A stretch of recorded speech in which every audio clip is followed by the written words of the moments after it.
Imagine waking up on your birthday, reaching for your phone and seeing exactly 0 notifications. No happy birthday texts from your high school friends, no Facebook wall posts from people you haven't spoken to in a decade, and no special day emails from your local pizza joint offering you a free slice. For most people, that scenario sounds like a literal nightmare, the ultimate proof of being forgotten. But for a specific group of people, that silence doesn't feel like a tragedy. It feels like peace. In a world that screams for main character energy and expects us to treat our birth date like a national holiday, there is a quiet, growing segment of the population that treats their birthday like just another Tuesday. They brush their teeth, they check the weather, they slip into the rhythm of their daily grind without announcing a single thing. And if you're one of them, you've probably spent years wondering if something is fundamentally broken inside you.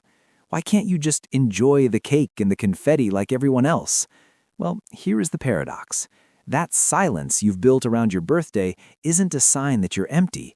It's a sign that you've adapted to a reality most people aren't brave enough to face. By the end of this video, you're going to understand the secret psychological firewall your brain built years ago and why being quiet on your birthday might actually be the ultimate sign of emotional maturity, even if it feels like a burden right now. This topic matters because we live in a culture of performative joy. We are told that if we aren't being celebrated, we don't exist. Understanding why you've opted out of this ritual isn't just about a calendar date.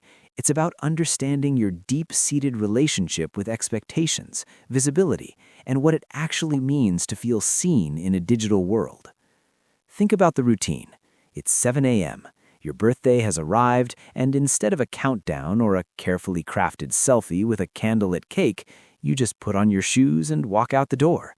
You've folded the date into the calendar so tightly that it's invisible. Most people find this strange, even cold.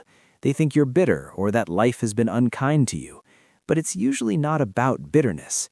It's about a realization you had somewhere between childhood and adulthood that most people never have to face.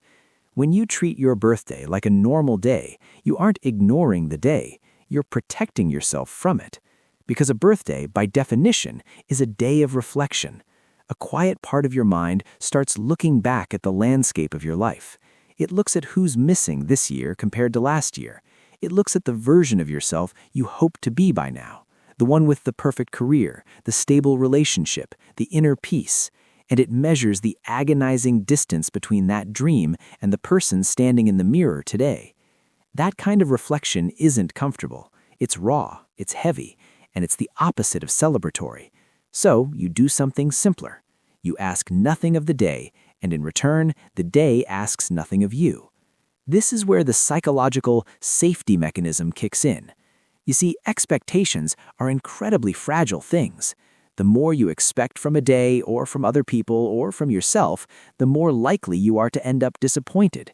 At some point, your nervous system decided that the risk of being disappointed by a special day was higher than the reward of actually celebrating it. You didn't choose this. Your brain made a protective executive decision. It's like a software update for your soul. If wanting leads to hurting, the system simply deletes the want file. You stopped expecting not because you're a cynic, but because you found a form of wisdom in self-protection. But this protection comes with a hidden cost. In the stillness of that normal Tuesday, that tiny voice still whispers, "Is something wrong with me? Why can't I just be normal and happy?" To understand that voice, we have to look back at the childhood experiment. For a kid, a birthday isn't just about toys. It's a high-stakes psychological test. Every year, a child is silently asking the world, "If I need something today, will the people I love show up for me?" For the lucky ones, the answer is a consistent, warm yes. Those children grow up believing that being the center of attention is safe. They learn that needing to be seen is a positive thing. But for others, the answer was complicated. Maybe the people who were supposed to show up were physically there but emotionally absent. Maybe the party happened, but it felt hollow, like a script everyone was reading because they had to, not because they wanted to. When a child feels that hollowness, they don't think the adults are struggling. They think, I must not be worth the effort. Psychologists call this emotional conditioning. It's the slow, invisible process where we learn to adjust our size to match the space available to us.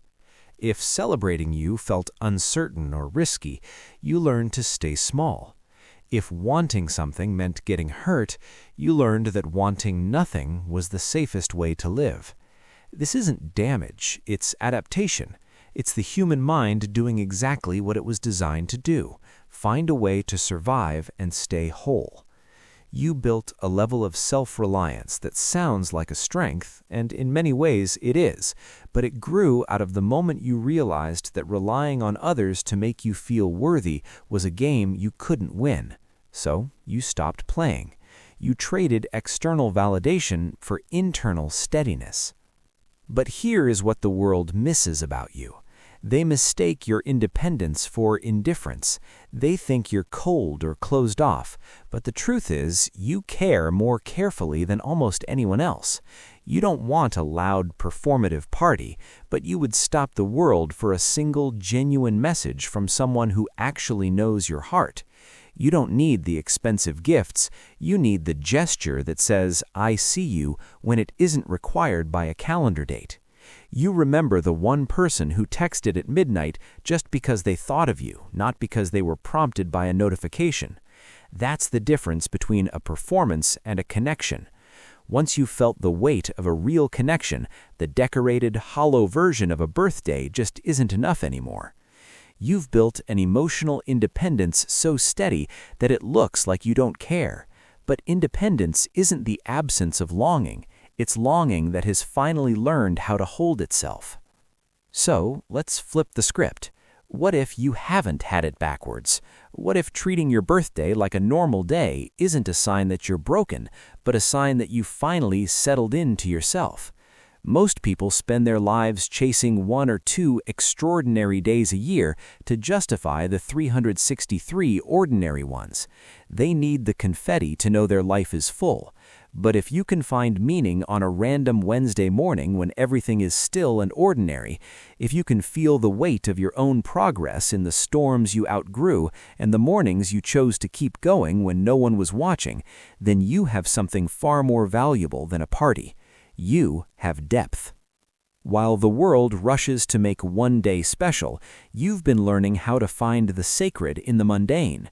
You've learned that you don't need a trophy for existing.